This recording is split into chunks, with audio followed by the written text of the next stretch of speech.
Welcome back to the YouTube channel Malawian Cameras. Madzuka banji abale ndi alongo konse komwe muli.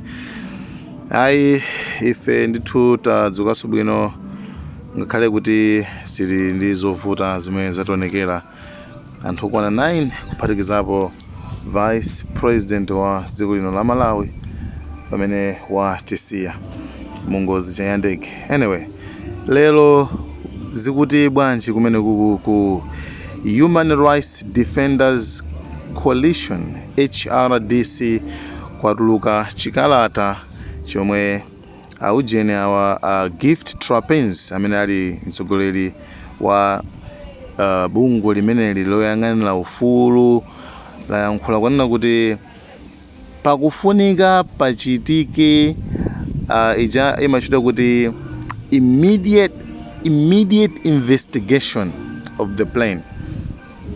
Nde akuti pachitike ndithu kufufuza kwa deep tipeze chifukwa cheni chimene chapangitsa kuti ndege imeneyi ichite ngozi.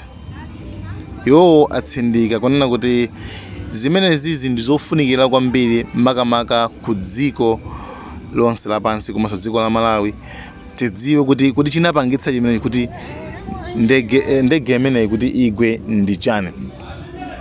Komanso china chimene yankhula Gift Trapens ndi chakuti anena kuti Achilima anali munthu amene amadzipereka kwambiri ku dziko la Malawi pofuna kukonza zinthu.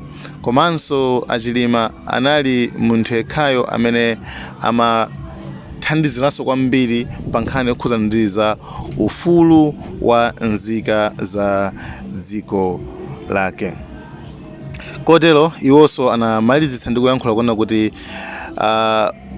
kwenikweni banja la Achilima ndithu lataya munthu kamene laluza munthu ofunikira kwambiri, komanso si banja lokhalo komanso dziko lonse la Malawi. Choncho akupereka chipepeso kwa akazi awo Mary Chilima komanso ana awo komanso ma family members komanso dziko lonse la Malawi. Statement imeneyo ndiyo kwa Gift Trapens zikomo kwambiri.